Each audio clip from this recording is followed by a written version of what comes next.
I mean, every single team that's won a championship has been top 10 defensive and offensive efficiency. The Lakers are bottom of the league in both of those.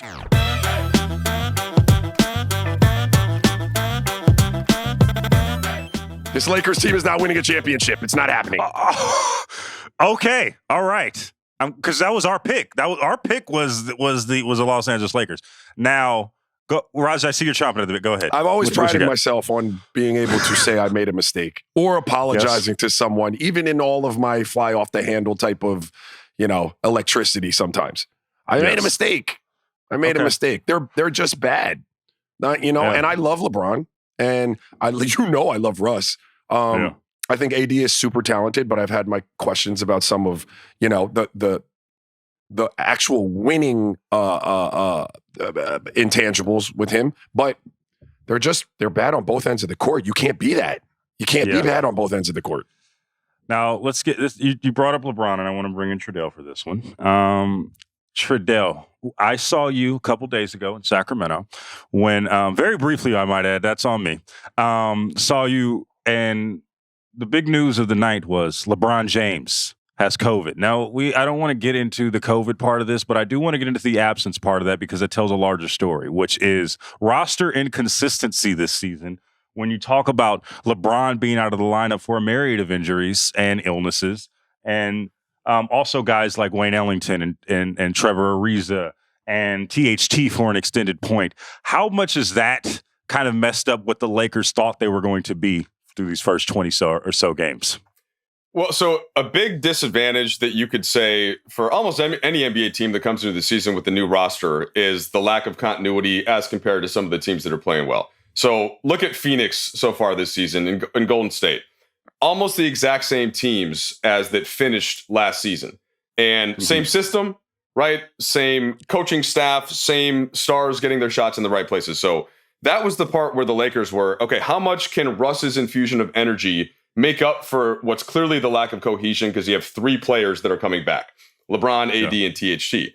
And that was the first part. The second part is when you have LeBron James, and I think that I'd be curious for Raj's thoughts on this too, but you're not going to be a system offense. You're not going to be the type of team that runs like what the Warriors run, or even what the Suns run with Chris Paul, who's making sure they get executing every other possession.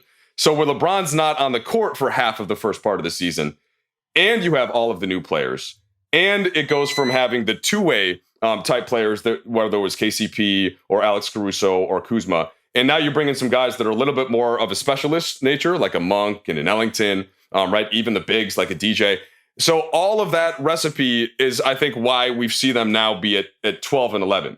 And it's fair that what Roger said, what we've seen so far, they absolutely don't look like a team that can win a championship. But I do think, Logan, and this is the long version of this answer, that some of the lineups that they've used when they've actually gone small with Russ, when he has set some screens and gotten out of the way for LeBron and AD pick and roll, and they have put some of the guys like if they get the big wing back in Ariza, there's a shell there that I think you can't discount.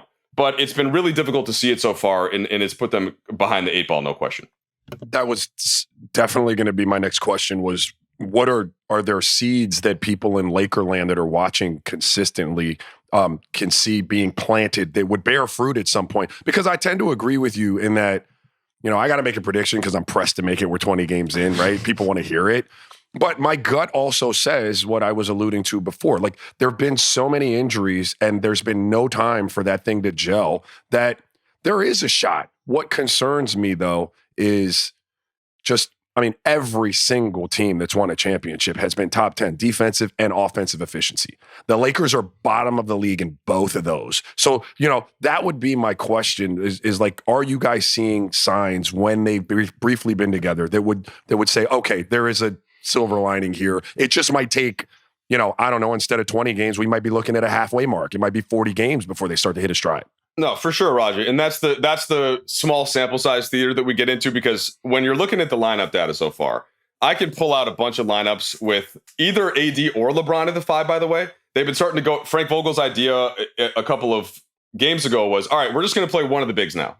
It's going to be either DeAndre or Dwight. And then in the backup minutes, LeBron is going to play backup 5 which they did against Indiana and just pounded them. Like it went on a big run in the fourth quarter and overtime. That was interesting.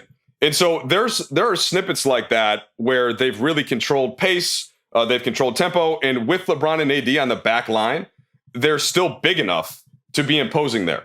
And so, Logan, I want to kind of kick this back to you if I can and take what Roger just said, because what I've said since AD came to the Lakers, they've got these two superstars who can play both ends of the court and really impact you.